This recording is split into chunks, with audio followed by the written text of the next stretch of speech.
نن د مسافر سره یوه دوکه شوې ده چې دا سیټ چې کومه ویډیو ښکاري دا یو مسافر دی او د هغه سره دوکه شوې ده. دا ویډیو راسره مکمل وګورئ چې چېرته هم مسافرۍ له لاړ شئ نو لږ ډېر زیات احتیاط کوئ، که نه ستاسو سره هم داسې کېدلی شي. او دا ویډیو زیاته نه زیاته شیر کړئ چې زمونږ د مسافر وروڼو ته ورسي، هسې نه چې د دوی سره هم یو داسې دوکه وشي. نو اول دا ویډیو وګورئ، بیا سره زه پکې یو څو خپل پیغام در سره شریک کوم، خو ضرور یې وګورئ.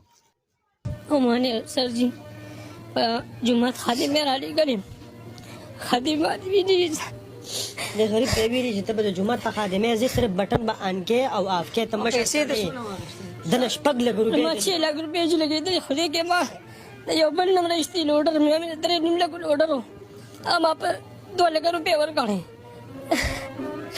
कोरो वाले में काली खस कर 3 लाख हम आप 2 लाख खस करे और दा पैसे में दी जो लेके चुरी और शुमान ने अखली न जो शुको दी तब जो लेके झुमाता मैं 200 रिंगू न करी 200 मैं यो रिंगे ने अटेंड करे मैं पोर सब बांधी 400 मैसेज करी मैं सरी मोबाइल की दी तास्ता तो खोलिशम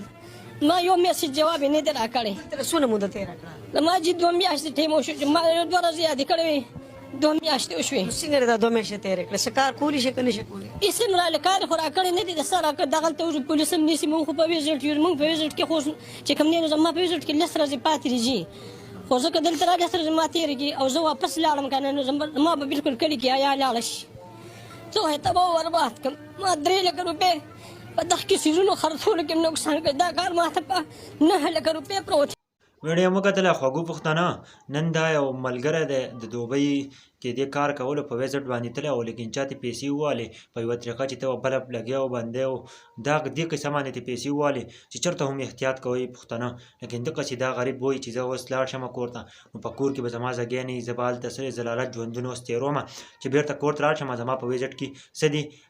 10 ورځې پاتې دي. نو ډېر افسوس مقام دی چې نن د یو پښتون لوټ شو. پکار ده چې زمونږ نور پښتانه سره څه وکړي مدد وکړي، لیکن چېرته ځئ نو لږ احتیاط کوئ. د دې نه مخکې خلکو مخکې چې ستاسو څوک تلي نور پښتانه یې نو هغو نه تپوس کوئ، یو کار کوئ نو چې هغوی تاسو ته لار ښایي. په خپل جوړ مه کوئ. اکثر خلک لالچ وکړي نو د لالچ د وجې نه هغه څه شي یو داسې کار سره مخامخ شي او داسې څیز سره مخامخ شي چې هغه بیا ټول عمر هغه که کار کوي هغه څیز نه پوره کېږي. نو چېرته اوسئ پښتانه نو احتیاط کوئ، که نه ستاسو سره به هم یو داسې کار وشي لکه دې پښتون چې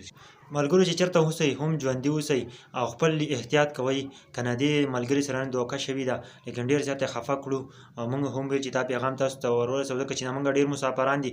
سعودي دوبۍ کې دي په نورو ملکونو کې دي. نو احتیاط کوئ، چېرته یو کار کوئ نو د هغه د مشرانو نه تپوس کوئ، مخکې چې خلک پاتې شوي په هغه ځایګي کې نو د هغو نه تپوس کوئ. که نه ستاسو سره هم د داسې دوکې سره مخامخ کېدلی شي، یو داسې کار سره مخامخ کېدلی شي چې هغه ټول عمر بیا ستاسو